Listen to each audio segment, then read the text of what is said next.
Ayos ba, mahal? Mas masarap ba ako kaysa sa asawa mong taga-Tondo na amoy pawis at palaging pagod? Ang boses na yon, na parang malapot na pulot sa tamis, ngunit may laso ng pangungutya, ay bumasag sa katahimikan ng pasilyo. Sinundan iyon ng pamilyar na tawa ni Alejandro. Ang tawang dati ay nagbibigay sa akin ng kapanatagan, ngunit ngayon ay tila isang matalim na kutsilyong humihiwa sa aking pandinig. Huwag mo na siyang banggitin, Chona. Alam mo namang isang obligasyon lang siya sa buhay ko. Isang dekorasyon sa bahay na galing sa hirap. Ikaw, ikaw ang buhay ko. Sa labas ng pinto, nakatayo ako, si Marisol, habang yakap-yakap ang isang balutan na naglalaman ng bagong tahi na barong Tagalog. 3 gabi akong hindi natulog, minadali ang bawat burda, bawat hibla ng telang pinya hanggang sa mamaga ang aking mga mata at magmantsa ang sarili kong dugo sa dulo ng manggas dahil sa tusok ng karayom. Gusto ko sanang maging perpekto ang itsura niya sa araw ng kanyang promosyon, ngunit ang bawat patak ng pawis at sakripisyo ko ay tila naging abo sa isang saglit. Ang hininga ko ay nagbara sa aking lalamunan at ang pintig ng aking puso ay naging isang mabigat na tambol na tila gustong kumawala sa aking dibdib. Ang mga kamay kong kanina lang ay maingat na humahawak sa mamahaling tela ay biglang nawalan ng lakas. Dahilan upang dahan-dahang madulas ang balutan patungo sa malamig na sahig. Nang hindi lumilikha ng anumang ingay, ngunit nagiiwan ng malalim na sugat sa aking pagkatao. Hindi ko na malayang bumukas ang pinto sa aking likuran. Hindi ang asawa ko ang lumabas, kundi ang aking biyenan, si Doña Amalia. Ang kanyang mga mata na kasing dingas ng mga mamahaling hiyas na suot niya ay walang bakas ng gulat o awa nang makita akong nakatulala at basag ang puso. Sa halip na yakap o man lang isang salitang pampalubag loob, isang mabilis at malakas na sampal ang dumapo sa aking pisngi. Ang sakit ng kanyang palad ay gumuhit sa aking balat, ngunit mas masakit ang lamig ng kanyang boses na sumunod. Umiyak ka na naman. Napakababaw talaga ng luha ninyong mga taga-Tondo. Pumasok ka sa loob at lumuhod ka sa harap ng altar. Huwag kang gagawa ng eksena rito kung ayaw mong kaladkarin kita palabas ng pamamahay na ito. Isang malaking utang na loob mo sa amin ang dalhin ang apelidong Roxas, kaya matuto kang magbulag-bulagan kung gusto mong manatili rito.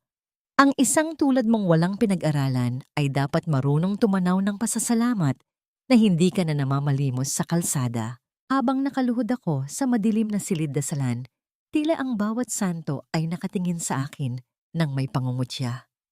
Ang bango ng mga sariwang bulaklak sa altar ay naging amoy ng kamatayan para sa aking mga pangarap.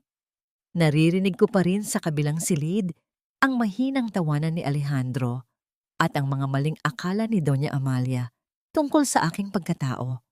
Ang bawat salita nila ay parang mga pako na ibinabaon sa aking krus.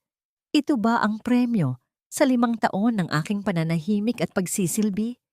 Ito ba ang halaga ng isang babaeng ibinigay ang lahat para sa pamilyang kailanman ay hindi siya itinuring na tao? Sa kailaliman ng aking pagkadurog, isang tanong ang paulit-ulit na bumubulong sa aking isipan. Kasing talim ng karayom na tumutusok sa aking kaluluwa. Hanggang kailan ko kayang tahiin ang isang pagsasamang matagal na palang punit-punit bago ako tuluyang maubos at maging isang anino na lamang sa sarili kong buhay. Huwag mong isiping biktima ka rito, Marisol. Sa totoo lang, dapat mo pang pasalamatan ang Diyos dahil binibigyan ka niya ng pagkakataong magbayad sa mga pagkukulang mo bilang asawa. Ang boses ni Doña Amalia ay parang mahinang bulong ng isang anghel, ngunit ang bawat salita ay may talim ng isang labaha. Pumasok siya sa aking silid nang hindi kumakatok, dala ang isang tasa ng tsaa na ang usok ay tila sumasayaw sa harap ng aking namamagang mga mata. Bago pa ako makasagot, mabilis niyang inagaw ang aking cellphone na nakapatong sa bedside table. Para na rin ito sa katahimikan mo. Masyado kang emosyonal. Baka kung ano-ano ang maipost mo sa social media o kung sino-sino ang tawagan mo sa Tondo. Sisirain mo lang ang reputasyon ng pamilya Roxas. Dito ka muna sa loob ng mansyon. Isipin mo na lang na ito ay isang retreat, isang panahon, para pag-isipan mo kung paano ka magiging karapat-dapat sa anak ko. Naiwan akong nakatulala sa gitna ng malawak at marangyang silid na unti-unting nagiging isang gintong hawla. Ang bawat mamahaling gamit dito, ang mga kurtinang gawa sa pelus, ang dambuhalang salamin na may gintong ukit, at ang malambot na kama ay tila mga bantay na nagmamasid sa aking bawat galaw.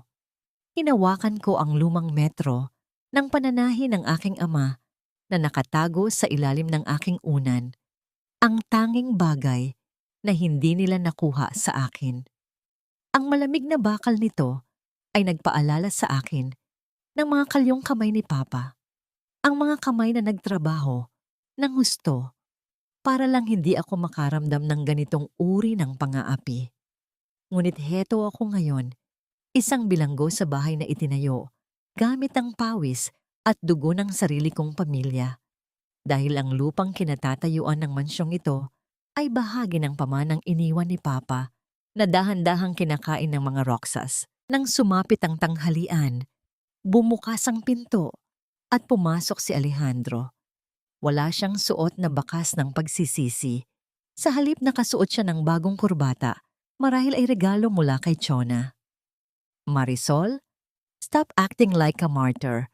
Alam mo namang business lang ang lahat. Chona is influential at kailangan ko siya para sa expansion ng siomai. Kung hindi ka lang sana masyadong naging abala sa pananahi at mas binigyan mo ako ng atensyon, baka hindi ako naghahanap sa labas. Common sense, di ba? Ang kanyang pagngisi ay tila isang lason na dahan-dahang pumapatay sa natitirang pag-ibig ko sa kanya. Hindi siya humingi ng tawad. Sa halip, ipinamukha niya sa akin na ang kanyang pagtataksil ay isang lohikal na desisyon na ako ang may kasalanan. Gabi na nang makaramdam ako ng gutom. Dahil ayaw kong makaharap ang sino man sa kanila, sa hapagkainan, dahan-dahan akong bumaba sa kusina ng madaling araw. Ang mansyon ay balot ng katahimikan, maliban sa mahinang tunog ng malaking orasan sa sala na tila nagbibilang ng bawat segundo ng aking pagdurusa. Nakakita ako ng kaunting bahaw sa rice cooker. Naupo ako sa sahig ng madilim na kusina, kinakain ng malamig na kanin gamit ang aking mga kamay. Bawat subo ay mahirap lunukin dahil sa bukol sa aking lalamunan. Doon, sa gitna ng karangyaan ng mga Roxas, naramdaman ko ang tunay na kahulugan ng pagiging mag-isa. Ang alat ng aking mga luha ay humahalo sa lamig ng kanin. Isang tahimik na saksi sa aking pagkaduwag. Pabalik na sana ako sa itaas nang mahinto ako sa tapat ng library. Bukas ang pinto ng bahagya at narinig ko ang pabulong na pag-uusap ni na Alejandro at Doña Amalia. Siguraduhin mong pipirma siya sa mga papeles bago matapos ang buwan, Alejandro. Ang utos ni Doña Amalia. Kapag nakuha na natin ang buong kontrol sa lupain sa Tondo, wala na tayong kailangan sa kanya. Pwede mo na siyang itapon pabalik sa imbornal na pinanggalingan niya kasama ang kanyang walang kwentang siomai. Make sure the transition is clean, no legal loopholes. Napahawak ako sa pader upang hindi matumba. Ang hanging lumalabas sa aking mga labi ay naging isang malamig na panginginig. Hindi lang pala ang puso ko ang balak nilang nakawin, kundi ang huling alaala at dangal na iniwan ng aking ama. Sa dilim ng pasilyo, ang aking mga mata ay nagnininga sa isang bagong uri ng apoy.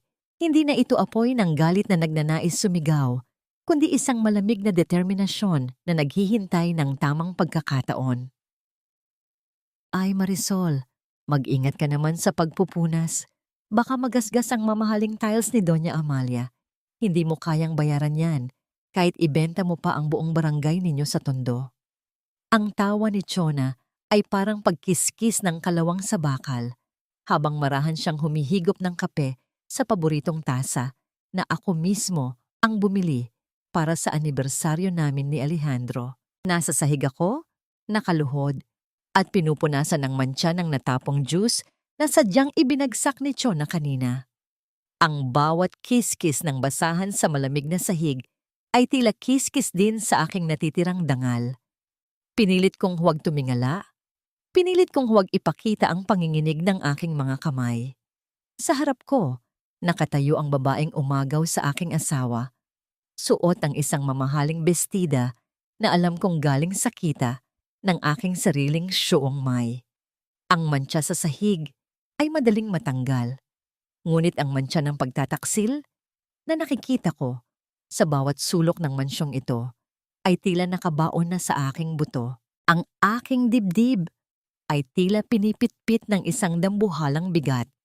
Nararamdaman ko ang bawat patak ng pawis na gumugulong sa aking likuran, hindi dahil sa pagod, kundi dahil sa matinding pagsisikap na pigilin ang aking mga hiyaw. Ang bawat hininga ko ay may kasamang lasa ng alikabok at pait. Tumingin ako sa refleksyon ko sa makintab na tiles, isang babaeng gusgusin, may mga mata na puno ng pagod, malayo sa marisol na dati ay puno ng pangarap. Ang bawat tawa ni Chona sa kabilang silid kasama si Doña Amalia ay parang mga kidlat na tumatama sa aking kaluluwa. Winawasak ang bawat piraso ng aking pagkatao. Nang umalis si Chona upang magtungo sa banyo, naiwan ang kanyang mamahaling designer bag sa ibabaw ng mesa. Sa hindi maipaliwanag na udyok, dahan-dahan kong nilapitan ang bag. Doon, nakita ko ang isang asul na folder na bahagyang nakalabas. Nang buksan ko ito, tila huminto ang pag-ikot ng mundo. Ang aking lagda, ang lagdang pinaghirapan kong pagandahin mula noong bata pa ako sa tondo, ay nakapaskil sa ibaba ng isang kasunduan. Isang kasunduan na nagsasabing voluntaryo kung isinusuko ang pamamahala sa aking srongmay at ang titulong pagmamay-ari ng lupain ng aking ama, pabor kay Alejandro Roxas. Ngunit hindi ako ang pumirma nito. Ang bawat kurba ng panulat ay tila isang panggagaya, isang mapanlinlang na sining na naglalayong nakawin ang aking huling kayamanan. Ang aking mga daliri ay naging yelo sa lamig habang hinahawakan ng papel.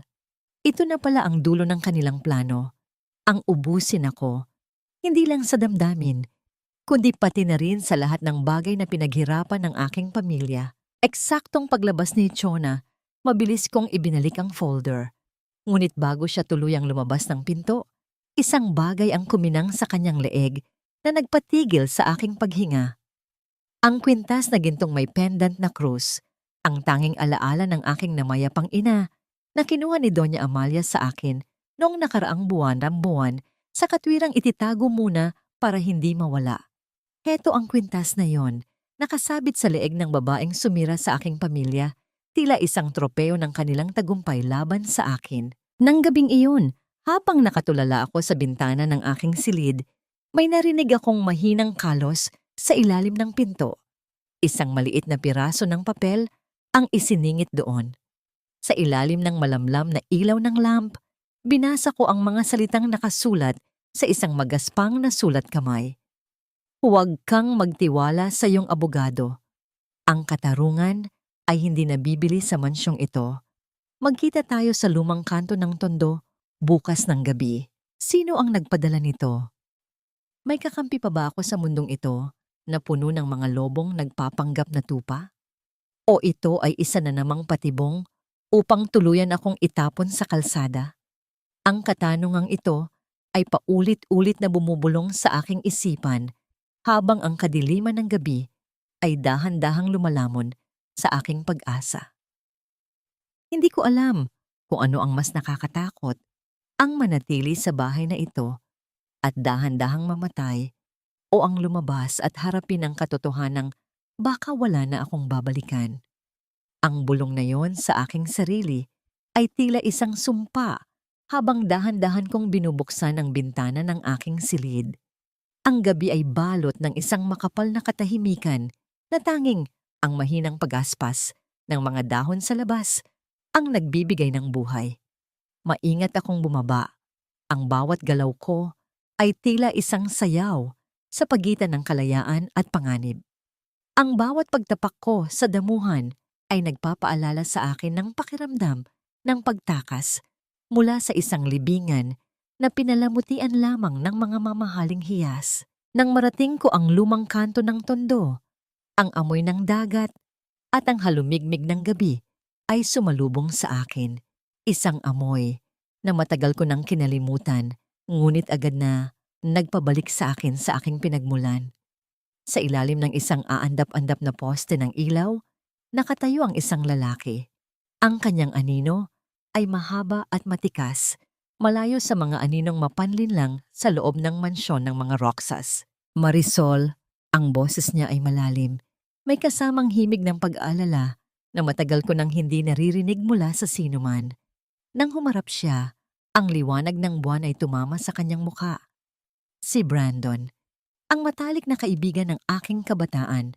Ang lalaking dati ay kalaro ko sa ilalim ng init ng araw sa tondo, na ngayon ay nakasuot na ng isang maayos na polo. May dalang bigat ng karunungan sa kanyang mga mata. Brandon, ikaw ba ang nagpadala ng sulat?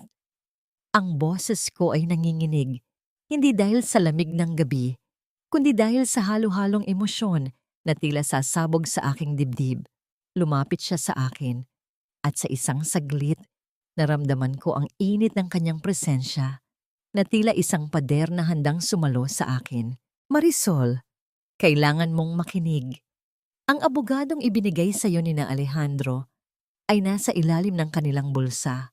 Binayaran siya para siguraduhing wala kang makukuha kahit isang sentimo kapag natapos na ang lahat.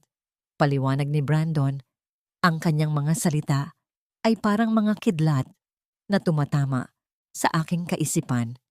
Alam ko ang tungkol sa Chiang Mai at ang lupa ng tatay mo. Hindi ako papayag na nakawin nila ang huling alaala ni Mang Carding. Sa pagbanggit niya, sa pangalan ni Papa, tila bumalik ang mga gunita ng aking kabataan. Naalala ko ang mga hapon kung kailan tinuturuan ako ni Papa na humawak ng karayom habang ang tunog ng makina ng pananahi ay nagsisilbing oyayi sa aming maliit na dampa.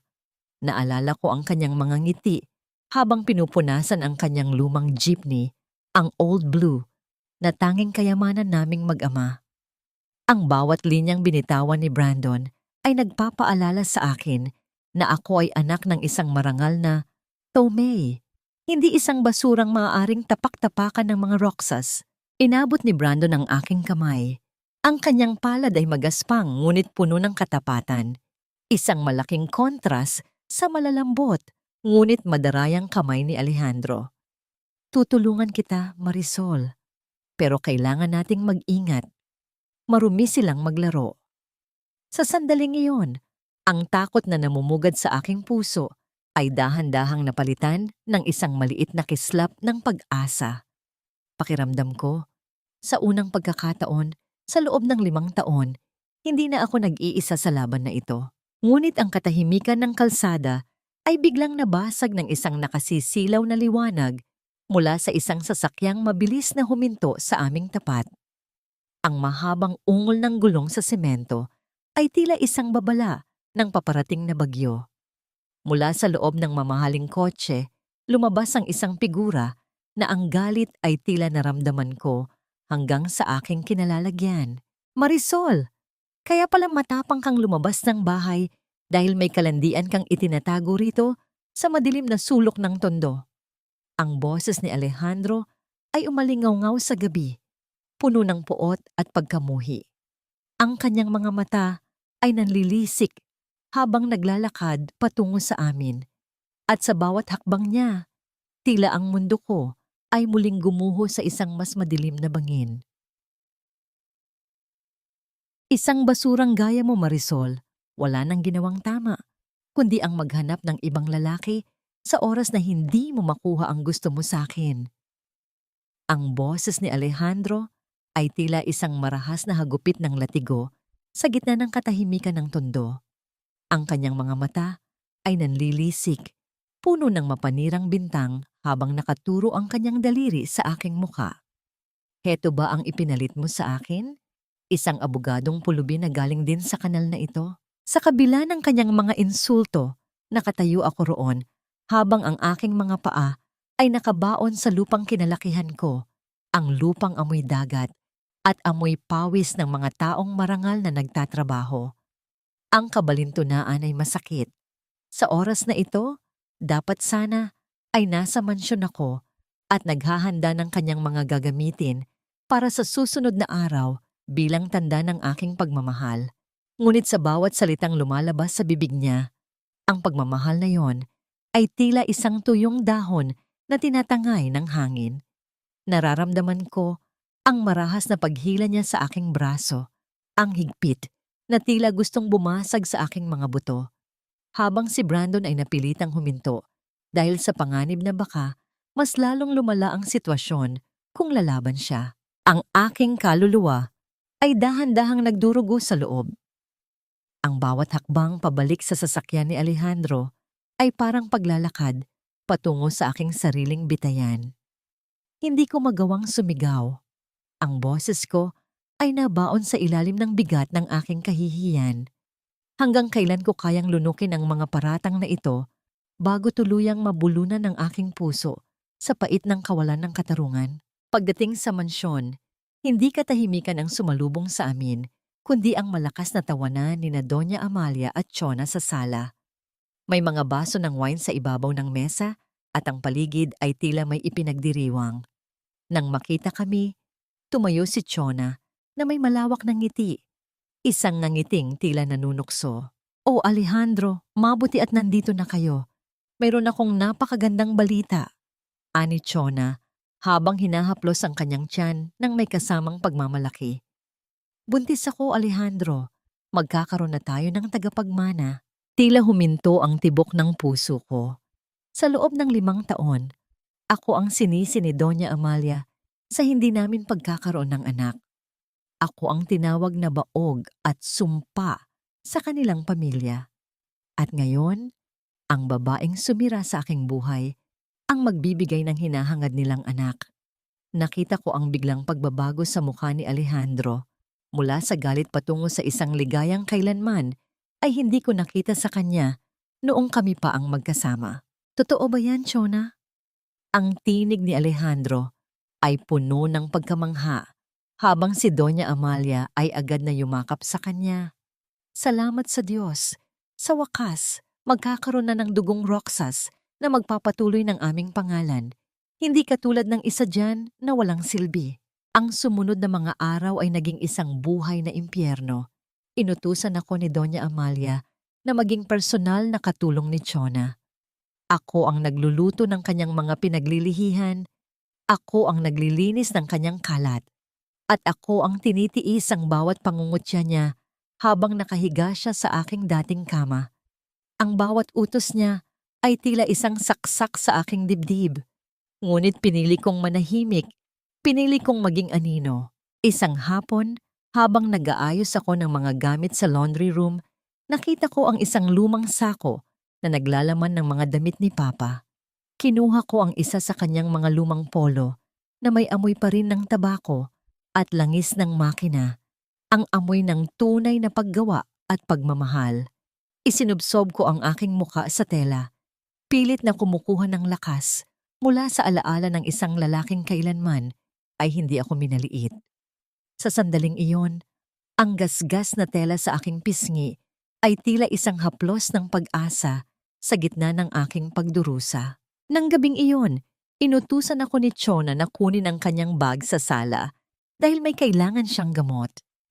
Habang hinahanap ko ang kanyang lipstick sa loob ng bag, ang aking mga daliri ay may nasalat na isang maliit na lalagyan ng tableta. Nang tingnan ko ito sa ilalim ng liwanag, ang aking mga mata ay nanlaki sa gulat. Hindi ito bitamina para sa buntis. Ito ay isang pamilyar na brand ng birth control pills. Ang mga tabletang pumipigil sa pagbubuntis. At ang lalagyan ay halos kalahati na ang bawas na tila regular na iniinom. Kung buntis nga si Chona, bakit mayroon siyang ganito sa kanyang bag? Ang katanungang ito ay naging isang maliit na apoy na nagsimulang magningas sa gitna ng aking kadiliman. Isang lihim na maaring maging susi sa aking paglaya. Ibenta mo na ang bulok na sasakyang yan, Alejandro. Bukod sa kumukuha lang yan ng espasyo sa garahe, amoy grasa at amoy mahirap ang dinadala niyan sa mansyon natin. Nakakahiya sa mga bisita natin sa susunod na linggo. Ang tinig ni Doña Amalia ay parang patak ng asidong dahan-dahang tumutunaw sa aking pagkatao. Sa sandaling iyon, hawak-hawak ko ang isang mamahaling seda na damit ni Alejandro. Maingat na tinatahi ang isang maliit na bahagi na bahagyang sumabit. Ang aking mga daliri, na sanay sa haplos ng pinakamahihirap na tela, ay dahan-dahang nanginig. Ang sasakyang tinutukoy nila ay ang Old Blue, ang jeepney na naging buhay ni Papa, ang tanging alaala ng kanyang pagpapakasakit upang makatapos ako ng pag-aaral. Ang bawat gasgas sa pintuan yon ay may kwento ng pagsisikap at ang bawat ugong ng makina nyon ay tila tibok ng puso ni Papa na nananatili sa mundong ito. Binitawan ko ang karayom at sinulid. Ang aking hininga ay naging mababaw at ang bawat tibok ng aking puso ay naging isang mabigat na pasanin. Hindi ko na napigilan ang aking sarili. Tumakbo ako palabas, patungo sa garahe sa gitna ng biglang pagbuhos ng ulan. Ang langit ay tila nakikiramay sa aking hinagpis. Ang mga patak ng ulan ay naging mga latigong humahampas sa aking balat. Doon, nakita ko ang isang lalaking may dalang kadena. Handang hatakin ng Old Blue, palabas ng aming bakuran. Ang pintura nitong asul na dati ay matingkad, ay tila lumuluha rin sa ilalim ng ulan.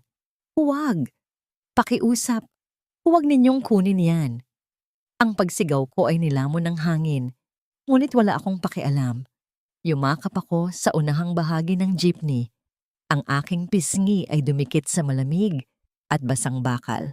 Marisol, umalis ka riyan. Huwag kang mag-eskandalo. Sigaw ni Alejandro habang naglalakad patungo sa akin. May hawak na payong upang hindi mabasa ang kanyang mamahaling suit.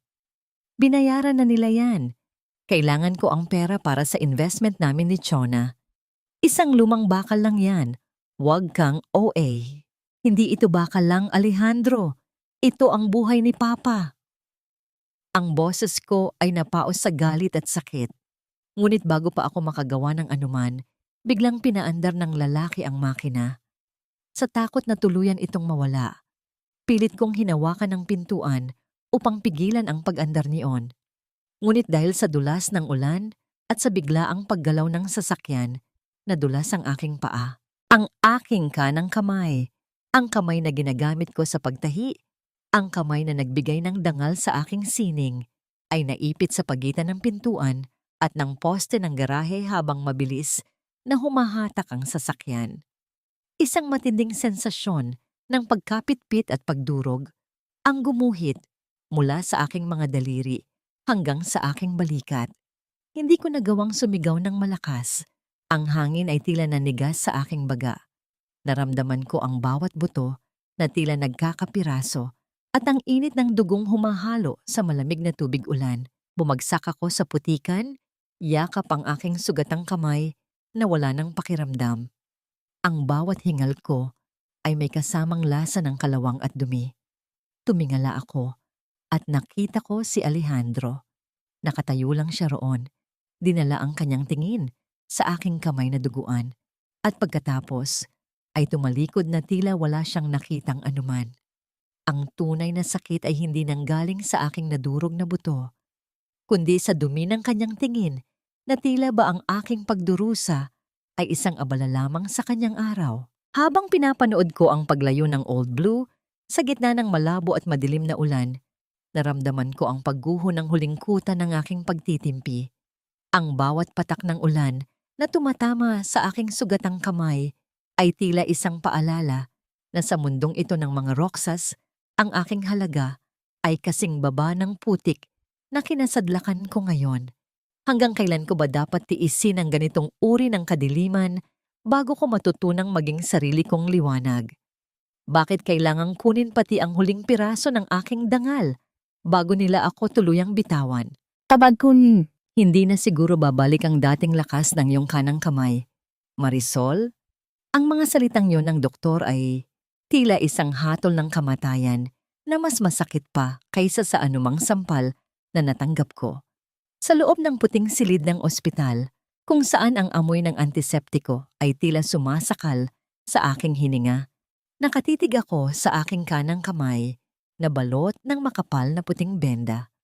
Ang dating kamay na maliksing humahawak ng karayom at gumagawa ng mga obra maestrang isinusuot ng mga mayayaman ay tila isa na lamang mabigat at walang buhay na piraso ng laman. Sa tabi ng aking higaan, naririnig ko ang mahinang tunog ng mga makinaryang nagbabantay sa aking bawat paghinga. Isang ritmo na tila nagpapaalala sa akin na buhay pa ako. Kahit na pakiramdam ko ay matagal na akong pinatay ng mga taong pinaglingkuran ko. Ang bawat tibok ng aking puso ay may kasamang hapdi, isang paalala na ang bawat sakripisyo ko para sa mga Roxas ay nauwi lamang sa putikan. Napapikit ako ng mariin at sa dilim ng aking paningin, nakita ko ang dungdung na mukha ni Alejandro habang pinapanood niya akong mabasag. Bumukas ang pinto ng walang tunog. Inaasahan ko si Doña Amalia na may dalang bagong panunumbat. Ngunit ang aninong lumapit sa akin ay puno ng init at katapatan. Si Brandon, ang kanyang mga mata ay puno ng galit na pilit niyang itinatago sa likod ng malambot na titig. Hindi siya nagsalita agad. Sa halip, inilapag niya ang isang maliit na kuwontsido sa ibabaw ng mesa, ang pulang sinulid na paborito ni Papa. Marisol, hindi ko hahayaang ito ang maging katapusan mo. Ang bulong ni Brandon, ang kanyang boses ay nanginginig sa matinding emosyon. Ang bawat patak ng dugo mo sa ulan kagabi ay magkakaroon ng kabayaran. Handa na ang lahat. Kailangan ko lang ang iyong hudyat. Tiningnan ko siya at sa unang pagkakataon, ang aking mga luha ay hindi na luha ng kawalan ng pag-asa. Ito ay luha ng isang pusong handa ng lumaban. Brandon, gusto kong bumalik sa mansyon. Ang aking sagot, ang aking tinig ay malamig pa sa yelo. Gusto nilang makita ang isang Marisol na durog at walang laban. Ibibigay ko sa kanila ang palabas na gusto nila. Pero sa bawat pagyuko ko, sisiguraduhin kong unti-unti ko ring hinuhukay ang libingan ng kanilang kasinungalingan. Pagkalabas ko ng ospital pagkalipas ng ilang araw, bumalik ako sa mansyon na may suot na maskara ng isang talunang asawa. Ang aking kanang braso ay nakasabit sa isang sling, isang permanenteng paalala ng kanilang kalupitan. Sa sala, sinalubong ako ng mapang-uyam na ngiti ni Doña Amalia. Mabuti at nakauwi ka na. Huwag mo nang isipin ang jeepney na yon, nakadagdag lang yon sa kalat. Ngayong baldado ka na, mas lalo mong kailangang patunayan na may silbi ka pa rito. Magmula ngayon, tutulungan mo ang mga katulong sa paglalaba gamit ang iyong kaliwang kamay para hindi ka naman maging pabigat. Hindi ako sumagot. Yumuko lang ako. Hinayaan ang aking buhok na takpan ang aking mga mata. Doon, sa gitna ng kanilang malakas na tawanan ni Chona, dahan-dahan kong inilabas ang aking kaliwang kamay at sinubukang humawak ng isang maliit na karayom na nakatago sa aking bulsa. Nahulog ito. Muling nahulog. Ngunit sa bawat pagbagsak niyon, ang aking determinasyon ay mas lalong tumitibay. Kung kailangang matuto akong manahi, gamit ang aking kaliwang kamay upang itahi ang kanilang kapalaran, gagawin ko. Habang naglalakad ako patungo sa laundry room, lihim akong nakipagkita sa isa sa mga dating may ng aking ama na ngayon ay nagtatrabaho bilang hardinero sa kapitbahay. Sa pamamagitan ng isang simpleng pagtango, alam kong ang mensahe ay nakarating na sa mga kaibigan ko sa Tondo. Ang laso ng paghihiganti ay dahan-dahan nang kumakalat sa ilalim ng makintab na sahig ng mga Roxas ng gabing iyon. Habang kunwaring natutulog ako, narinig ko ang mahinang pag-uusap ni Chona at ng kanilang draper sa likod ng garden. Ang bawat salitang lumabas sa kanilang mga labi ay tila isang piraso ng puzzle na unti-unting nabubuo. Siguraduhin mong hindi malalaman ni Alejandro ang tungkol sa perang inilipat natin sa account mo, ani Chona. Kapag nakuha ko na ang huling pirma ni Marisol, aalis na tayo rito. Napahawak ako ng mahigpit sa aking sling. Ang bawat sakit ng aking kanang kamay ay naging kuryente ng pananabik. Hindi lang pala ako ang nagnanais ng pagbagsak ng mga Roxas. Ang mismong ahas na pinatira nila sa kanilang dibdib ang siyang tatapos sa kanila. Ang kailangan ko na lang ay hintayin ang sandaling ang lahat ng kanilang kasinungalingan ay magsasama-sama sa isang malaking pagsabog. Ang bawat pagyuko ko sa inyo ay hindi tanda ng aking pagsuko, kundi isang paraan upang mas makita ko ang mga bitak sa pundasyon ng inyong kaharian. Ang bulong na ito ay nanatili sa aking isipan habang dahan-dahan kong inilalapag ang tray ng almusal sa harap ni na Doña Amalia at Chona. Ginamit ko ang aking kaliwang kamay na tila nangangatog at lampa habang ang aking kanang kamay ay nananatiling nakasabit sa sling, tila isang patay na sanga ng puno. Nagpanggap akong natapon ng kaunting kape sa gilid ng tasa, isang sadyang pagkakamali upang ipakita sa kanila na ako ay tuluyan nang nawalan ng lakas at kumpiyansa sa sarili. Pasensya na po, Mama. Hirap pa rin po akong kumilos. Ang aking boses ay malumanay, may himig ng pagkatalo na alam kong gustong-gusto nilang marinig. Tiningnan ko sila mula sa ilalim ng aking mga pilikmata. Ang mapang-aping ngiti ni Chona at ang malamig na titig ni Doña Amalia na tila ba tinitimbang kung gaano pa ako kapaki-pakinabang. Talagang wala ka ng silbi, Marisol. Pero dahil maawain ako, bibigyan kita ng huling pagkakataon upang makatulong sa pamilyang ito, ani Doña Amalia, habang inilalapag ang isang makapal na dokumento sa mesa. Ito ang mga papeles para sa lupain sa Tondo. Pirmahan mo na ito at hahayaan kitang manatili sa isang maliit na kwarto sa likod ng mansyon habang buhay. Aalagaan ka namin, alang-alang sa bata, sa sinapupunan ni Chona. Huminga ako ng malalim.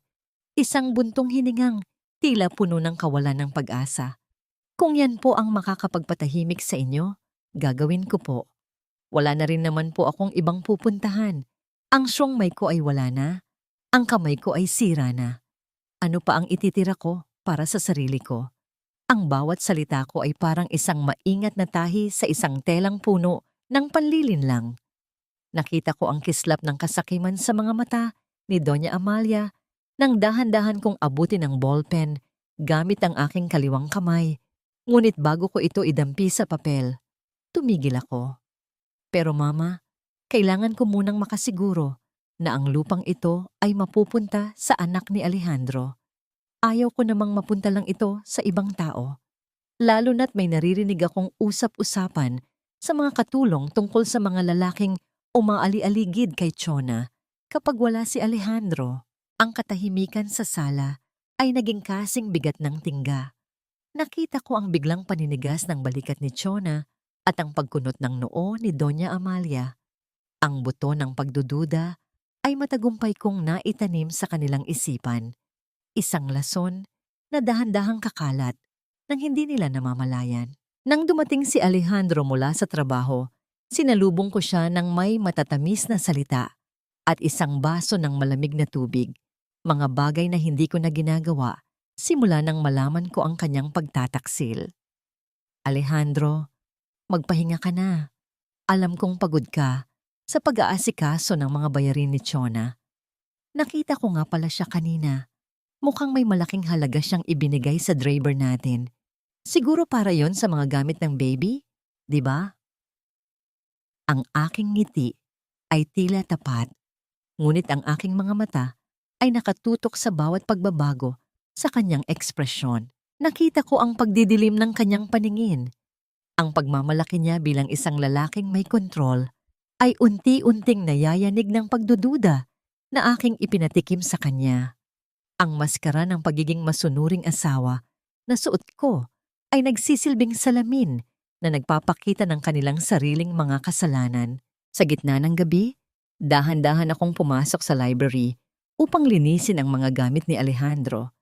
Sa ilalim ng malamlam na ilaw, kinuha ko ang aking kanang kamay mula sa sling. Ang bawat galaw ay may kasamang matinding sakit, ngunit pinilit kong igalaw ang aking mga daliri. Hinawakan ko ang isang maliit na gunting at sinubukang gupitin ang isang piraso ng papel. Ang bawat matagumpay na paggalaw ay tila isang kislap ng liwanag sa madilim kong mundo. Hindi pa ako tapos. Ang aking kamay ay maaaring sugatan, ngunit ang aking isipan ay mas matalas pa sa anumang karayom. Nabalik lamang ang aking diwa nang marinig ko ang mahinang sigawan mula sa kwarto ni na Alejandro at Chona. Sumilip ako sa bahagyang nakabukas na pinto at nakita ko si Alejandro na hawak ang cellphone ni Chona habang ang mukha ni Chona ay puting-puti sa takot. Sino itong lalaking binibigyan mo ng pera gabi-gabi, Chona? Akala ko ba para sa check-up mo yon? Ang boses ni Alejandro ay puno ng puot, isang tunog na nagpataba sa aking pusong nagugutom sa katarungan. Tumalikod ako at dahan-dahang naglakad pabalik sa aking silid sa dilim. Ang bawat hakbang ko ay tila isang nota sa isang awit ng tagumpay na malapit nang matapos. Ngunit sa dulo ng pasilyo, nakatayo si Doña Amalia, nakatitig sa akin ng may paghihinala. Bakit ka nakangiti, Marisol? Akala ko ba ay nagdadalamhati ka sa iyong kalagayan? Ang kanyang boses ay tila isang malamig na hangin na nagpapatindig ng aking balahibo. Hindi mo ba talaga ako mapagkatiwalaan, Alejandro? Ang buong akala ko ay ako ang babaeng bumuo sa pagkatao mo. Pero bakit ngayon ay para kang isang asong nangangagat sa bawat galaw ko?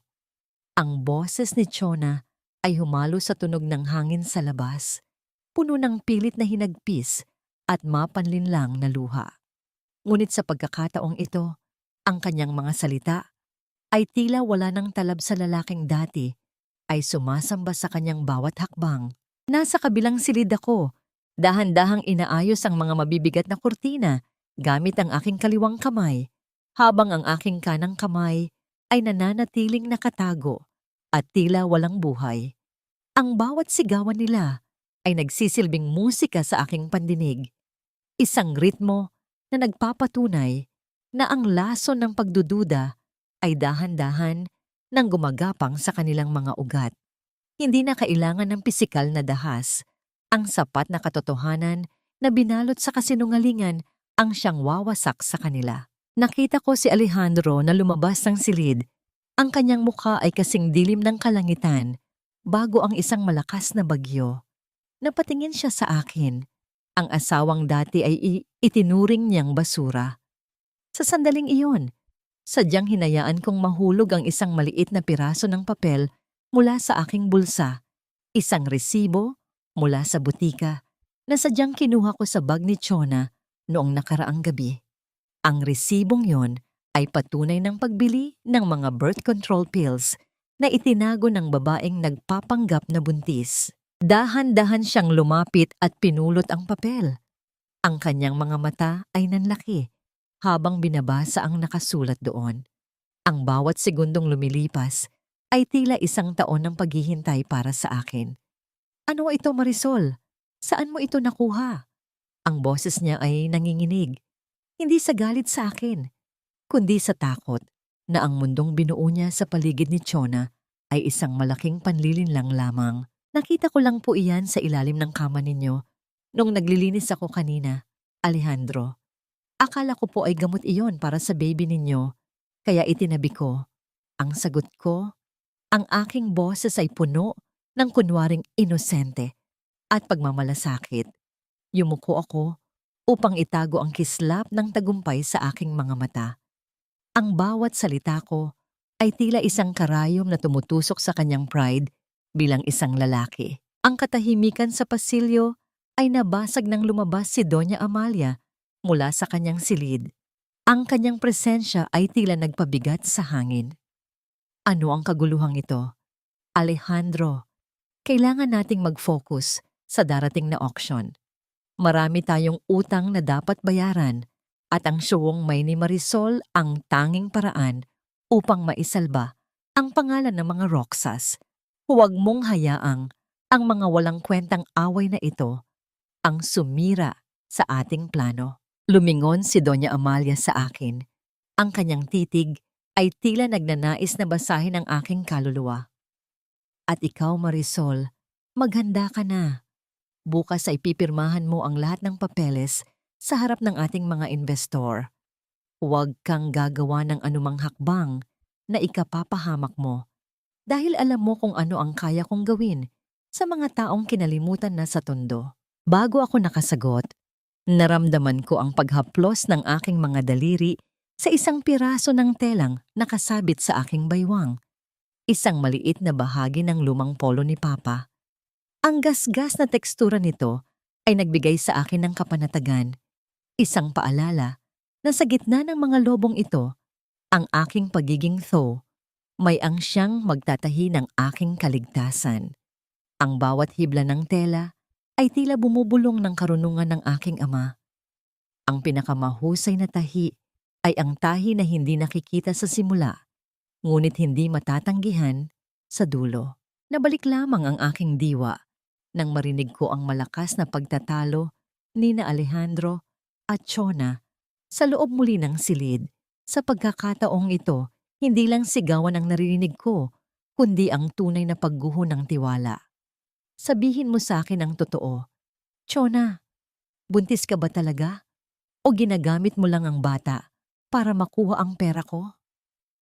Ang boses ni Alejandro ay umalingaw-ngaw sa buong mansyon. Kasing talim ng isang kidlat, tumalikod ako at dahan-dahang naglakad patungo sa aking madilim na silid.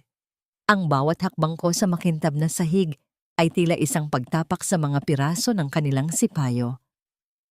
Alam ko, bukas ay hindi lang auction ang magaganap. Bukas ang araw kung kailan ang lahat ng kanilang kasamaan ay magtitipon sa isang dambuhalay, hukay na sila mismo ang gumawa. Ngunit bago ako tuluyang makapasok, nakita ko ang isang anino sa dulo ng pasilyo. Isang lalaking nakasuot ng itim na Amerikana na tila nagmamasid sa bawat galaw ko. Sino siya? At bakit tila pamilyar ang kanyang tindig sa gitna ng kadilimang ito? Ito na ang huling gabi na ang amoy ng pawis ko at ng aking pagsisikap ay magsisilbing pabango sa inyong hapagkainan. Ang bulong na ito ay tila isang sumpa na nanatili sa aking lalamunan habang pinagmamasdan ko ang usok na lumalabas mula sa kaldero. Sa gabi bago ang nakatakdang auction, pinili kong magluto ng isang simpleng adobo. Ang lutong tondo na itinuro sa akin ni Papa. Ang amoy ng toyo, suka at laya ay humalo sa malamig na hangin ng kusina. Isang amoy na nagpapaalala sa akin ng kalayaan, malayo sa mga pilit na karangyaan ng mga Roxas. Ginamit ko ang aking kaliwang kamay sa paghiwa. Bawat galaw ay mabagal at may kasamang panginginig, habang ang aking kanang kamay ay nananatiling nakasabit sa sling, tila isang saksi sa kanilang kalupitan. Sa bawat hiwa ng karne, tila hinihiwa ko rin ang huling hibla ng aking pasensya. Ang bawat patak ng pawis na bumabagsak sa aking pisngi ay tila isang sakramento ng aking paglaya. Nang ihain ko ang pagkain sa hapag, sinalubong ako ng isang nakabibinging katahimikan.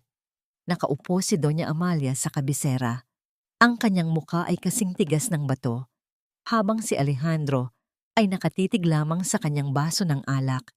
Ang mga mata ay puno ng pagod at pagdududa. Si Chona naman ay abala sa kanyang cellphone. Ang kanyang mga daliri ay mabilis na gumagalaw. Tila may hinahabol na oras. Bakit ito ang niluto mo, Marisol? Alam mong hindi kami kumakain ng ganito kapobreng pagkain. Ang wika ni Doña Amalia, ang kanyang boses ay puno ng pangungutya habang tinitingnan ng ulam. Ito po ang pagkaing nagpalaki sa akin, Mama. Akala ko po ay magandang balikan ng pinagmulan Bago tayo tuluyang humarap sa bukas, ang sagot ko, ang aking tinig ay matatag at walang bakas ng takot. Tumingin ako ng diretso sa mga mata ni Alejandro. Bukod dito, ito rin ang paboritong ulam ni Papa. Ang lalaking ang lupain ay siyang magliligtas sa inyo bukas, di ba? Nakita ko ang paninigas ng panga ni Alejandro. Ang bawat subo nila ng pagkaing galing sa aking mga kamay ay tila isang lason na dahan-dahang pumapatay sa kanilang pride. Ang hapunan na ito ay hindi para sa pakikisama. Ito ay isang ritual ng pamamaalam sa aking pagiging biktima. Nang matapos ang kainan, dahan-dahan akong nagtungo sa lababo. Doon, sa ilalim ng tumutulong tubig na ang tunog ay tila isang malungkot na awit, dahan-dahan kong hinila ang aking singsing sa kasal mula sa aking daliri. Dahil sa pamamaga ng aking mga kamay at sa bigat ng aking nararamdaman, tila ayaw nitong kumawala. Ang bawat hila ko ay may kasamang sakit.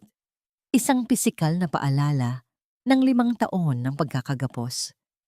Nang sa wakas ay matanggal ito, naramdaman ko ang isang matinding ginhawa, tila ba isang malaking bato ang naalis sa aking dibdib. Inilagay ko ang gintong singsing sa ilalim ng isang huling-huli na hugao, bigasan, doon sa dilim kung saan wala nang makakakita nito. Eksaktong pag-akyat ko sa aking silid, nag-vibrate ang aking lumang cellphone na itinago ko sa ilalim ng kutsyon, ang phone na ibinigay sa akin ni Brandon sa aming huling pagkikita. Isang hindi kilalang numero ang tumatawag. Sa sandaling sagutin ko ito, isang boses ng isang babae na tila nagmamadali at puno ng takot ang narinig ko. Marisol, makinig ka ng mabuti. Balak tumakas ni Chona mamayang madaling araw pagkatapos ng auction. May dala siyang malaking halaga ng cash na ninakaw niya sa safe ni Alejandro at ang driver ninyo ang kasabwat niya. Huwag kang papayag na matuloy ang pirmahan bukas hanggat hindi mo nakukuha ang mga orihinal na titulo. May mas malalim pa silang plano laban sa'yo. Napatigil ako sa paghinga. Ang bawat salita ng babae ay tila isang babala mula sa kabilang mundo.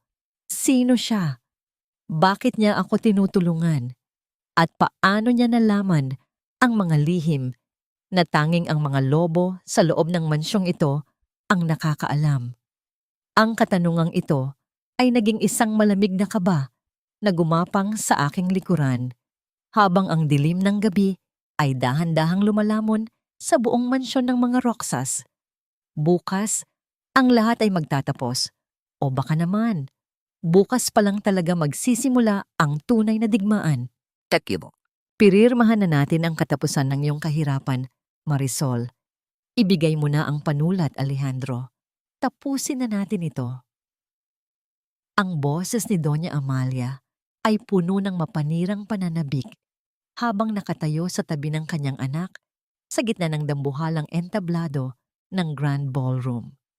Ang bawat mata ng mga pinakamayayamang tao sa Maynila ay nakatuon sa kanila, naghihintay sa makasaysayang pagbebenta ng lupain sa Tondo at ng Evangelista Fashion House. Nakasusuot si Alejandro ng barong Tagalog na 3 gabi kong pinagpuyatang tapusin.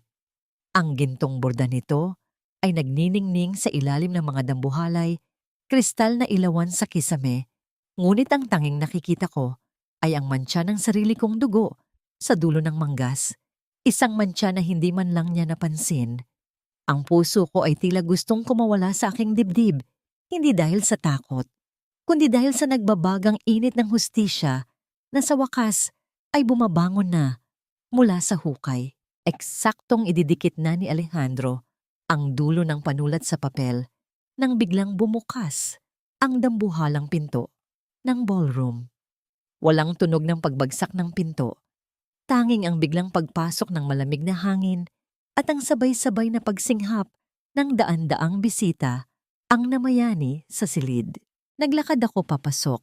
Hindi na ako ang babaeng may mga pasa at nakasabit ang kamay sa sling. Nakasuot ako ng isang bestidong kulay pula Kasing tingkad ng paglubog ng araw sa Manila Bay, ang kulay ng bawat patak ng dugong ibinuhos ko para sa pamilyang ito. Ang kanang kamay ko ay balot pa rin ng benda, ngunit ang aking ulo ay mas mataas pa kaysa sa anumang korona na maaring isuot ni Doña Amalia. Itigil ang lahat ng ito. Ang aking boses ay umalingaw-ngaw sa kabuuan ng bulwagan. Kalmado ngunit may bigat ng isang dambuhalang alon na handang lumamon sa lahat. Sa tabi ko, naglakad si Brandon Santos, bit-bit ang mga itim na folder na naglalaman ng kanilang sariling hatol. Ano ang ibig sabihin nito, Marisol? Bumalik ka sa mansyon. Sigaw ni Alejandro, ang kanyang mukha ay biglang namutla habang mabilis na lumapit ang mga miyembro ng media at ang mga pulis na kasama namin. Ang kanyang mga kamay ay nanginig, dahilan upang mahulog ang mamahaling panulat sa sahig, isang tunog na tila hudyat ng kanyang pagbagsak. Humakbang si Brandon pasulong, ang kanyang boses ay profesional at malamig na parang bakal. Mr. Alejandro Roxas, nandito kami upang isilbi ang isang warrant. Mayroon kaming mga ebidensya ng sistematikong pampepeke ng lagda ng aking kliyente, ang iligal na paglilipat ng mga ari-arian, at maraming paglabag sa Republic Act 9,262 o ang VAWC Act. Ang bawat dokumento sa ibabaw ng masang yan ay walang bisa sa harap ng batas. Ang ballroom na kanina ay puno ng bulungan ng mga elite ay naging kasing tahimik ng isang libingan. Nakatayo lang ako roon, pinapanood ang bawat piraso ng maskara ng kayabangan na dahan-dahang nalalaglag mula sa mukha ni Alejandro. Sa likod niya, napahawak si Doña Amalia sa kanyang dibdib. Ang kanyang mga mata ay nanlaki sa isang uri ng takot na hindi kayang itago ng anumang brilyante. Si Chona, na nasa gilid, ay nagtangkang dahan-dahang umalis. Ngunit isang babaeng opisyal ng pulis ang humarang sa kanyang daan. Marisol, pakiusap? Mag-usap tayo. Ang bulong ni Alejandro, ang kanyang boses ay nanginginig, habang dahan-dahang lumalapit sa kanya ang dalawang pulis na may hawak na posas.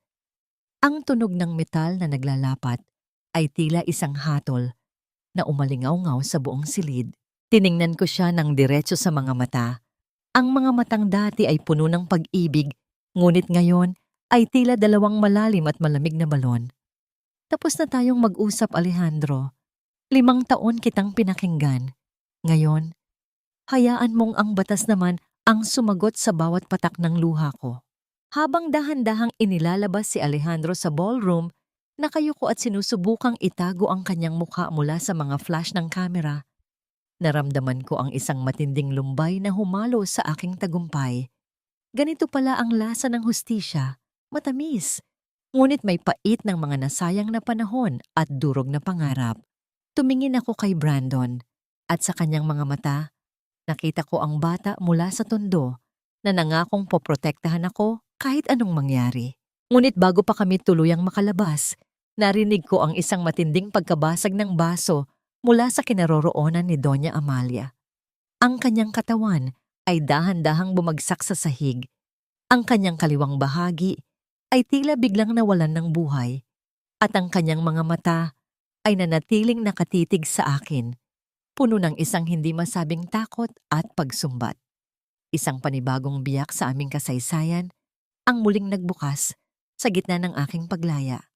Buhay pa ba ang hustisya kung ang kabayaran nito ay ang tuluyang pagguho ng bawat taong minahal mo noon, kahit na sila ang pumatay sa'yo ng paulit-ulit? Tiya, ang bawat pader dito ay kasing lamig ng puso mong kinalimutan ng katarungan, Alejandro.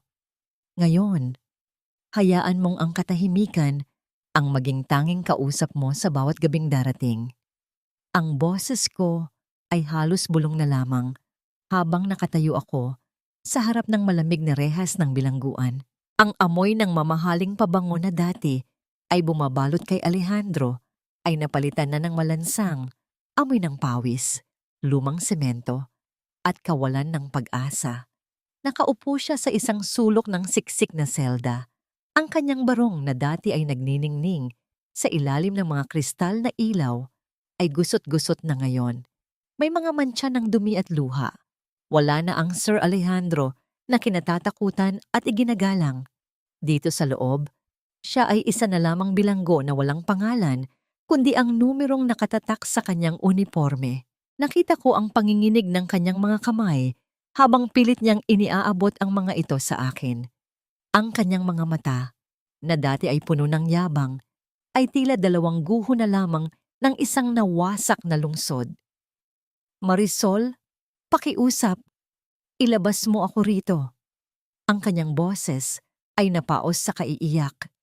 Isang tunog na dati ay magpapadurog sa puso ko, ngunit ngayon ay tila hangin na lamang na nagdaraan. Para sa anak natin, Marisol, huwag mong hayaang lumaki ang baby natin na ang tatay niya ay nasa kulungan. Isang mapait na ngiti ang sumilay sa aking mga labi. Dahan-dahan kong inilabas mula sa aking bag ang maliit na lalagyan ng mga tableta na nakuha ko sa bag ni Chona. Ipinakita ko ito sa kanya. Ang bawat puting bilog sa loob ay tila mga saksi sa kanyang pagiging hangal. Walang anak, Alejandro. Walang batang magdurusa dahil sa iyo. Ang tanging buhay na kinitil mo ay ang tiwala at pag-ibig na ibinigay ko sa iyo ng buong buo sa loob ng 5 taon. Ang bawat tabletang ito ay patunay na ang babaeng pinili mo ay ang mismong ahas na lalamon sa iyong kayamanan. Napahagulgol siya. Ang kanyang ulo ay isinubsob niya sa kanyang mga tuhod, habang ang tunog ng kanyang paghikbi ay humahalo sa ingay ng ibang mga preso sa background. Sa sandaling iyon, naramdaman ko ang isang matinding paglaya. Ang bawat tahi ng sakit na ginawa niya sa aking kaluluwa ay tila isa-isang nalalagot. Hindi ako nandito upang maghiganti. Nandito ako upang makita ang huling piraso ng aking nakaraan na dahan-dahang nagiging abo. Samantala, sa isang madilim na sulok ng istasyon ng pulis, nakita ko rin si Chona. Ang kanyang buhok na dati ay maayos na nakaayos ay gulo-gulo, at ang kanyang mamahaling bestida ay may mga punit. Ang driver na akala niya ay kasabwat niya ay siya ring nagsumbong sa mga awtoridad matapos tangayin ang kalahati ng perang ninakaw nila. Ang bawat mura at sigaw niya ay walang nakikinig, tila isang sirang plaka sa gitna ng isang abandonadong gusali. Ang bawat brilyante sa kanyang katawan ay tila naging mga kadenang humihila sa kanya pababa sa putikan. Bago ako tuluyang lumabas ng kulungan, huminto ako sa tapat ng pintuang bakal. Naramdaman ko ang init ng sikat ng araw na tumatama sa aking mukha. Isang init na matagal nang ipinagkait sa akin ng mga Roxas. Tumingin ako kay Brandon na naghihintay sa akin sa labas. Ang kanyang anino ay matikas at puno ng proteksyon. Ngunit sa paglingon ko sa huling pagkakataon, isang matandang babae ang nakita kong papasok sa visitors area. Isang babaeng ang mukha ay pamilyar na pamilyar, ang ina ng driver na kasabwat ni Chona. Ngunit may dala siyang isang lumang kahon na may ukit ng pangalan ng aking ama. Bakit nasa kanya ang kahon ni Papa? At anong sikreto ang itinatago ng mga taong akala ko ay wala nang kinalaman sa aking buhay? Ang katanungang ito ay tila isang bagong sinulid na pilit humahatak sa akin pabalik sa isang misteryong hindi ko inaasahan. Ang katahimikan ang pinakamabigat na parusa para sa isang reynang walang ginawa, kundi ang magdikta sa buhay ng iba gamit ang kanyang matatalim na salita. Ang bulong na ito ay tila isang malamig na simoy ng hangin na humahaplos sa aking mukha habang dahan-dahan kong binubuksan ang pinto ng isang maliit at payak na silid sa isang pampublikong nursing home. Dito, sa gitna ng amoy ng luma at basang semento at ng matapang na amoy ng gamot, nakaupo si Doña Amalia sa isang wheelchair. Wala na ang kanyang mga mamahaling hiyas, wala na ang kanyang mga sedang damit na may gintong borda. Ang kanyang kaliwang bahagi ay tila isang tuyong sanga na hindi na kayang igalaw. At ang kanyang mukha na dati ay puno ng yabang ay nakalaylay na ngayon, tila isang maskara na dahan-dahang natutunaw. Ang kanyang mga mata, na dati ay kading talim ng mga hiyas, ay puno na ngayon ng isang uri ng takot at pagsumbat na hindi niya kayang bigkasin. Naglakad ako palapit sa kanya. Ang tunog ng aking bawat hakbang sa lumang sahig ay tila isang paalala ng bawat pagkakataon na pinaluhod niya ako sa harap ng kanyang altar. Inilapag ko sa kanyang kandungan ang isang piraso ng telang tondo, isang magaspang ngunit matibay na tela na ginagamit sa paggawa ng mga basahan. "Kumusta, Mama?" Ang boses ko ay kalmado, walang bakas ng galit, ngunit puno ng bigat ng bawat taon ng aking pagdurusa. Naaalala niyo po ba ang sinabi niyo noon na ang isang taga-tondo na katulad ko ay walang karapatang tumapak sa inyong mansyon? Heto po ako ngayon, ang tanging taong nagbabayad para sa inyong pagkain at gamot, habang ang anak ninyong si Alejandro ay nabubulok sa kulungan at ang inyong pinakamamahal na si Chona ay tumakas na dala ang huling sentimo ninyo. Nakita ko ang panginginig ng kanyang mga labi. Sinubukan niyang magsalita, ngunit ang tanging lumabas sa kanyang lalamunan ay mga mahihina at hindi maintindihan na tunog, na tila ba ang bawat salitang mapanakit na binitawan niya noon ay isa-isang bumabalik upang sakalin ang kanyang sariling tinig. Ang isang patak ng luha ay gumulong sa kanyang pisngi, isang luha na hindi ko alam kung galing sa pagsisisi o sa matinding galit dahil sa kanyang kawalan ng kapangyarihan. Dahan-dahan kong kinuha ang isang suklay at sinubukang ayusin ang kanyang gulugulong buhok. Ang bawat haplos ko ay puno ng sadyang pag-iingat, isang kabalintunaan sa lahat ng sakit na idinulot niya sa akin. "Huwag po kayong mag-alala, Mama. Hindi ko po kayo pababayaan. Dito, sa maliit na silid na ito, magkakaroon kayo ng sapat na panahon upang pag-isipan ang lahat ng mga pusong sinira ninyo. Ang bawat segundo ng inyong pananahimik ay isang pagkakataon para marinig ninyo ang mga hiyaw ng mga taong minaliit ninyo." Tumayo ako at nagtungo sa bintana. Mula rito, nakikita ko ang mga batang naglalaro sa kalsada, malaya at puno ng pangarap. Isang imahe na dati ay ipinagkakait sa akin ng pamilya Roxas. Naramdaman ko ang pagbigat ng aking bulsa. Inilabas ko ang lumang susi na ibinigay sa akin ng matandang babae kanina. Ang susi sa kahon ni Papa na may ukit ng kanyang pangalan. Nang dahan-dahan kong buksan ang kahon sa ilalim ng malamlam na ilaw ng hapon, ang aking puso ay tila tumigil sa pagtibok. Sa loob, hindi lang mga kagamitan sa pananahi ang naroon.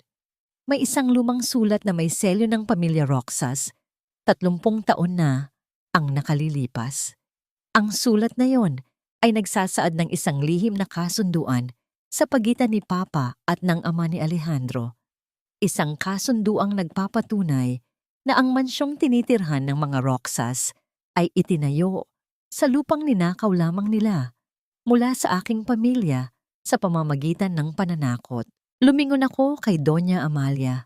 Nakatitig siya sa hawak kong sulat at sa unang pagkakataon, nakita ko sa kanyang mga mata ang isang matinding takot. Hindi takot sa kamatayan, kundi takot sa katotohanang ang buong karangyaan nila ay isang malaking kasinungalingan na nag-ugat sa isang krimen. Sa labas, ang langit ay dahan-dahang nagbabago ang kulay, tila naghahanda para sa isang bagong yugto na hindi na kayang pigilan ng anumang yaman o kapangyarihan. Sino ang tunay na magnanakaw sa ating dalawa, Mama? At paano ninyo nagawang itayo ang inyong dangal sa ibabaw ng aming mga pangarap na inyong ibinaon sa limot? Ang katanungang ito ay tila isang huling tahi na magbubuo sa kabuuan ng aking kasaysayan, habang ang anino ng nakaraan ay dahan-dahang lumalamon sa natitirang liwanag sa silid na yon. Ang bawat tusok ng karayom sa telang ito ay hindi na tanda ng aking pagdurusa, kundi bawat hibla ng aking muling pagkabuo bilang isang babaeng malaya. Ang bulong na ito ay tila isang panalangin habang pinagmamasdan ko ang sikat ng araw na tumatama sa bagong pinturang karatula sa labas ng aming gusali. Evangelista at mga kapatid, ang mga titik na ginto sa puting background ay nagniningning, tila isang deklarasyon ng digmaan laban sa kahirapan at pang-aapi. Wala na ako sa malamig at mapanlinlang na mansyon ng mga Roxas. Nandito ako sa puso ng tondo, sa mismong lugar kung saan ang amoy ng dagat at ang ingay ng mga batang naglalaro ay nagsisilbing musika ng katotohanan. Ang dating abandonadong bodega na pagmamay-ari ni Papa ay muling nabuhay, puno ng tunog ng mga makina ng pananahi na tila mga mabilis na tibok ng puso na sabay-sabay na tumitibok para sa isang bagong pangarap. Dahan-dahan kong iginalaw ang aking kanang kamay. Mayroon itong mahabang peklat, isang tuyong lamat na nagpapaalala sa gabing dinurog ng ulan at ng kawalang hiyaan ni Alejandro ang aking pagkatao. Hindi na ito kasing bilis ng dati at kung minsan ay nanginginig pa rin ito sa tuwing sumasapit ang lamig. Ngunit natutunan ko itong tanggapin. Ang aking kaliwang kamay naman ay naging matatag na katuwang, isang simbolo ng aking kakayahang mag-adjust sa bawat hampas ng tadhana. Sa loob ng workshop, makikita ang mga babaeng katulad ko, mga inang tinalikuran ng pagkakataon, mga asawang nakaranas ng hagupit ng kamay at salita, at mga anak na gustong umahon mula sa putikan. Bawat isa sa kanila ay may hawak na tela. Tahi-tahi ang kanilang mga kwento ng pagbangon. Sa bawat tahi, nararamdaman ko ang diwa ni Papa na tila gumagabay sa aming mga daliri. Sa gitna ng silid, nakaparada ang Old Blue. Ang jeepney ni Papa ay nagniningning na muli. Ang asul na pintura nito ay kasing linaw ng langit sa tag-araw. Ang mga upuan nito ay binalutan namin ng mga telang itinahi rito sa aming workshop. Ginagawa itong isang simbolo ng aming sining at kasaysayan. Hindi na ito sasakyan para sa pamamasada lamang. Ito ay isang altar ng aming tagumpay. Nabalik lamang ang aking diwa nang marinig ko ang mahinang katok sa bukas na pinto. Si Brandon, nakatayo siya roon. Suot ang kanyang simpleng polo, may dalang isang maliit na bungkos ng mga bulaklak na paborito ko. Ang kanyang mga mata ay puno ng paghanga na hindi ko kailanman nakita sa mga mata ni Alejandro. Napakaganda ng kinalabasan, Marisol. Ang boses niya ay malambot. May kasamang init na tila humahaplos sa aking kaluluwa. Sigurado akong nakangiti ang tatay mo mula sa itaas habang pinagmamasdan ang ginawa mo sa kanyang iniwan. Lumapit ako sa kanya at sa isang bihirang pagkakataon, hinayaan ko ang aking sarili na maramdaman ng kapayapaan sa piling ng isang lalaking hindi kailanman humiling ng anumang kapalit sa kanyang pagtulong. Salamat, Brandon. Hindi ko ito magagawa kung wala ka. Ikaw ang nagbigay sa akin ng salamin para makita ko na hindi lang ako isang biktima. Dahan-dahang hinawakan ni Brandon ang aking sugatang kamay. Ang kanyang mga daliri ay marahang dumapo sa aking peklat nang may matinding pag-iingat. Tila ba isa itong mamahaling sining na ayaw niyang mabasag. Ang peklat na ito, Marisol, hindi ito kapintasan. Ito ay isang marka ng isang mandirigma. At kung hahayaan mo ako, gusto kong maging bahagi ng bawat bukas na itatahi mo pa. Ang katahimikan sa pagitan namin ay naging kasing tamis ng bawat pangarap na itinanim namin sa tondo. Ramdam ko ang mabilis na pagtibok ng aking puso. Isang kilig na matagal nang nalunod sa pait ng aking nakaraan. Ngunit bago pa ako makasagot, isang anino ang humarang sa pintuan. Isang batang lalaki na may dalang isang lumang envelope na may tatak ng korte ang humahangos na pumasok. Ma'am Marisol, may sulat po para sa inyo. Galing daw po sa abogado ni Alejandro Roxas. Urgent daw po. Napatigil ang tibok ng aking puso. Sa pagbukas ko ng envelope, tila dahan-dahang naging yelo ang aking dugo. Hindi ito tungkol sa kaso ng bauhan. Ito ay isang petisyon para sa muling pagbubukas ng kaso ng lupain sa tondo. At ang ebidensyang nakalakip ay isang litrato ng isang kasunduan na may pirma ni Papa na hindi ko kailanman nakita. Isang pirma na nagsasabing ibinenta na niya ang lahat bago pa man siya mamatay. Posible bang ang huling alas ng mga Roxas ay ang mismong pagkatao ng aking ama? Padi, hindi maaring maging mantsa ang dangal ni Papa sa huling pagkakataon na babanggitin ang kanyang pangalan sa harap ng batas. Ang bulong na ito ay tila isang sumpa na nanatili sa aking lalamunan habang pinagmamasdan ko ang nanginginig kong mga kamay na hawak ang mapanlinlang na sulat mula sa abogado ni Alejandro. Nakatayo ako sa gitna ng aking bagong workshop kung saan ang bango ng mga bagong telang seda at cotton ay tila biglang naging amoy ng lumang alikabok at pagkabulok. Ang bawat ingay ng mga makina ng pananahi na kanina lang ay musika sa aking pandinig ay naging parang mga mabibigat na martilyo na tumatama sa aking sentido. Ang aking kanang kamay, ang sugatang kamay na aking pinaghirapang muling buhayin, ay tila bumalik sa pagiging bato sa tindi ng kaba. Paanong ang isang piraso ng papel ay may kapangyarihang muling yanigin ang pundasyon ng aking bagong buhay. Dinala ni Brandon ang folder sa ilalim ng maliwanag na ilaw ng workshop. Ang kanyang muka ay seryoso. Ang mga mata ay mabilis na gumagalaw habang sinusuri ang bawat titik ng nakapaskil na lagda ni Papa. Marisol, kailangan mong maniwala sa akin. Ang bawat stroke ng panulat dito ay tila pinilit.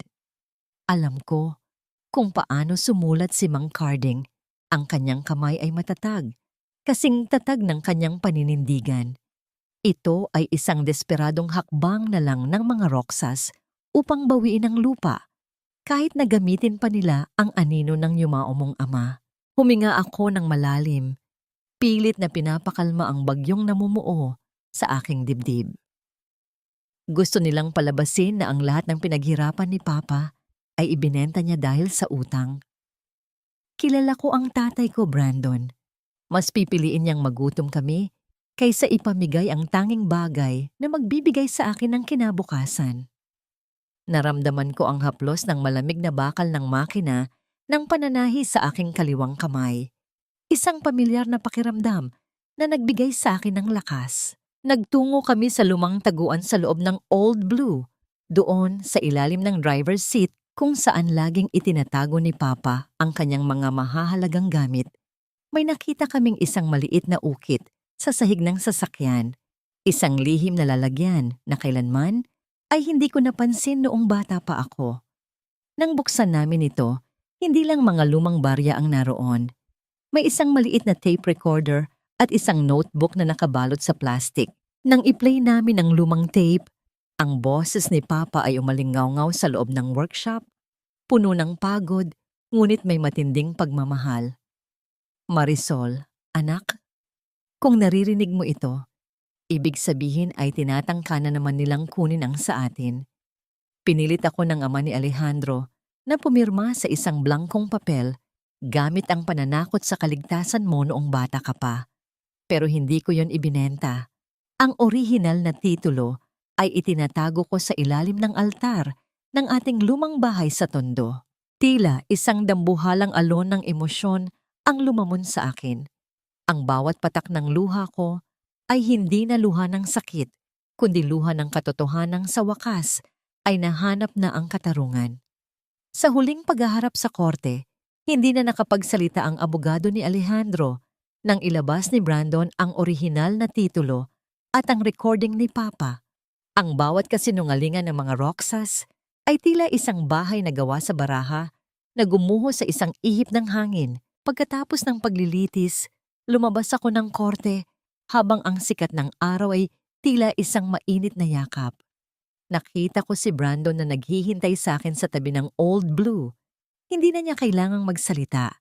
Ang kanyang mga mata ay nagsabi na ng lahat. Lumapit siya sa akin at dahan-dahang hinawakan ang aking sugatang kamay. Dinampian ito ng isang mabilis, ngunit puno ng kahulugang halik. Tapos na, Marisol. Wala na silang kapangyarihang saktan ka pa. Ang bulong niya, ang kanyang boses ay tila isang uyayi na nagpapatulog sa lahat ng aking mga takot. Tumingala ako sa langit, kung saan ang mga ulap ay tila bumubuo ng isang imahe ng isang taong muling nakabangon mula sa hukay. Ang aking bagong buhay ay hindi na isang panaginip. Ito ay isang telang itinahi ng may tiyaga, talino at wagas na pag-ibig.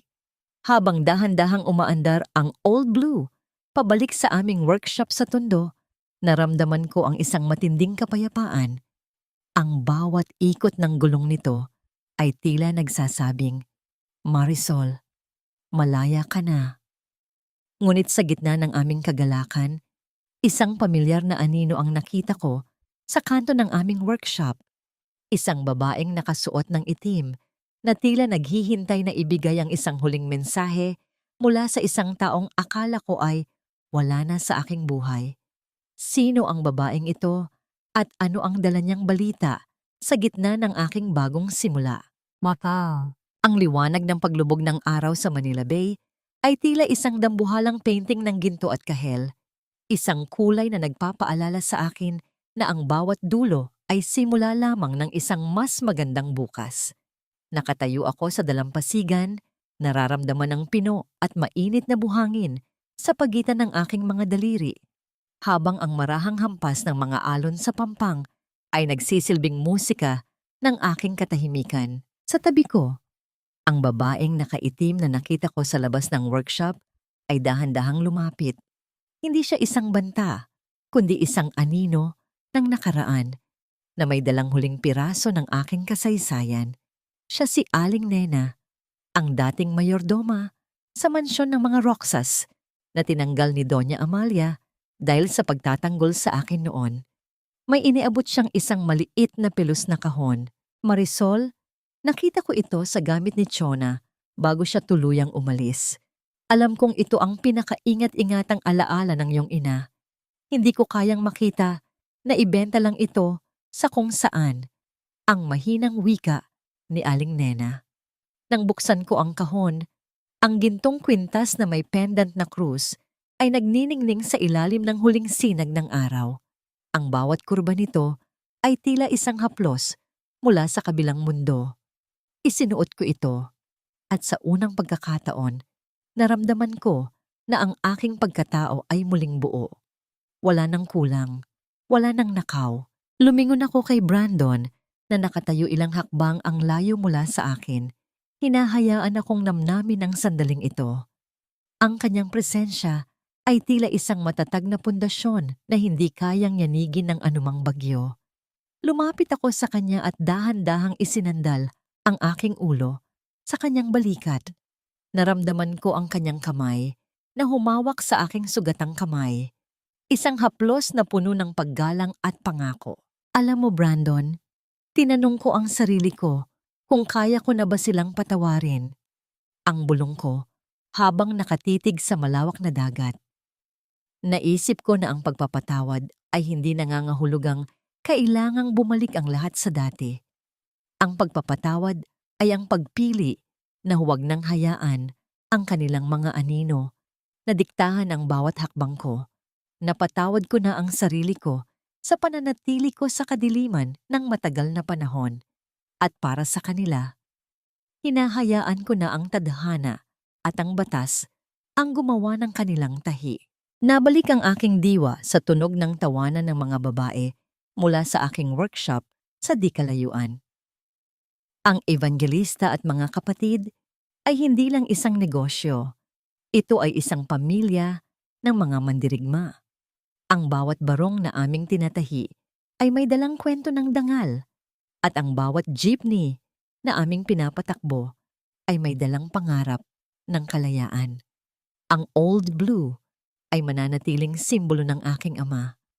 Ang lalaking nagturo sa akin na ang tunay na kayamanan ay hindi nasusukat sa laki ng mansyon, kundi sa tibay ng sinulid na nagbubuklod sa atin sa ating kapwa. Ang mga Roxas ay naging bahagi na lamang ng isang malungkot na kabanata na dahan-dahan ko nang isinasara. Si Alejandro ay humaharap sa mahabang panahon sa loob ng rehas, kung saan ang tanging maririnig niya ay ang alingaw-ngaw ng kanyang sariling pagsisisi. Si Doña Amalia naman ay nananatili sa kanyang payak na silid, isang reynang walang kaharian, kundi ang sarili niyang katahimikan. Hindi ako nagbubunyi sa kanilang pagbagsak, ngunit tinatanggap ko ito bilang katarungang matagal na ipinagkait. "Handa ka na bang umuwi, Marisol?" Ang tanong ni Brandon. Ang kanyang boses ay may kasamang tamis na nagbibigay sa akin ng panibagong lakas. Tumango ako at muling tumingin sa huling sikat ng araw. Handa na ako, Brandon. Handa na akong itahi ang isang bukas na wala ng mantsa ng dugo at luha. Isang bukas na ako ang may hawak ng karayom at ako ang pumipili ng kulay ng aking sariling langit.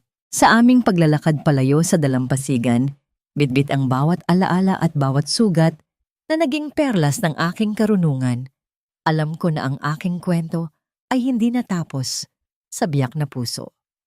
Natapos ito sa isang pusong muling nabuo, mas matatag, mas matalino, at higit sa lahat, malayang magmahal muli ng walang takot. Habang pinagmamasdan natin ang paglayo ni Marisol kasama ang kanyang bagong pag-asa, ramdam natin ang gaan ng dibdib na dulot ng tunay na paglaya. Ang bawat hakbang niya palayo sa dalampasigan ay isang paalala na ang pinakamadilim na gabi ay natatapos din sa isang maningning na pagsikat ng araw.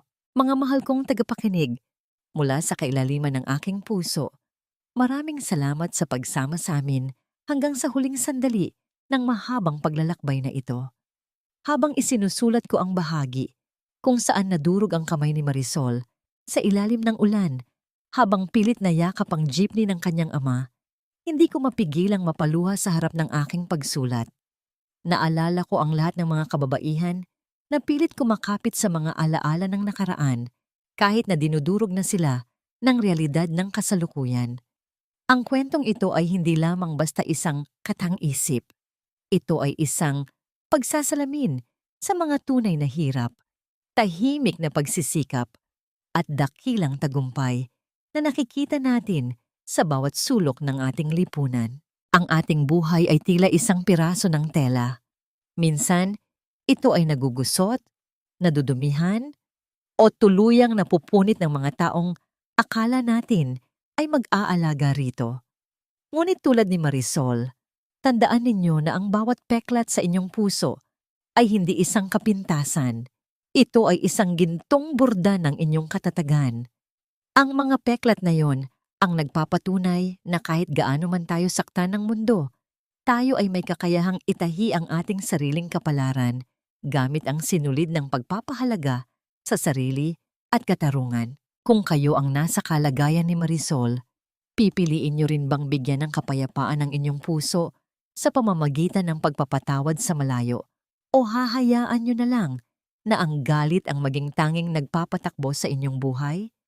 Habang nakikinig kayo sa mga huling salitang ito, baka kayo ay abala sa pagluluto para sa hapunan, nagtitiklop ng mga damit, o baka nagpapahinga pagkatapos ng isang nakakapagod na araw. Nais kong malaman ang inyong kwento. Saang panig man kayo ng mundo, ano ang kasalukuyang ginagawa ninyo habang kasama nyo kaming naglalakbay sa kwentong ito? Huwag kayong mahihiyang mag-iwan ng komento at ibahagi ang inyong mga damdamin dahil dito sa ating munting komunidad, ang bawat boses ninyo ay mahalaga at laging may nakikinig. Kung ang kwentong ito ay naghahatid sa inyo ng inspirasyon, pakiusap ay i-like at i-share ninyo ito upang mas marami pa tayong pusong maabot at matulungang maghilom. Manatili sana kayong matatag, marangal, at laging may pag-asa sa bawat tahi ng inyong buhay. Hanggang sa muli nating pagkikita sa susunod na mga kabanata ng pag-ibig at pagsusumikap, turing ng kwento. Ang huling tahi ng katarungan. Paalala, ang lahat ng mga tauhan at mga pangyayari sa kwentong ito ay katang-isip lamang na nilikha para sa layuning magbigay aliw at maghatid ng mga positibong aral sa buhay. Ang karapatang-ari ng kwentong ito ay pagmamay-ari ng channel na Pag-ibig na Walang Hanggan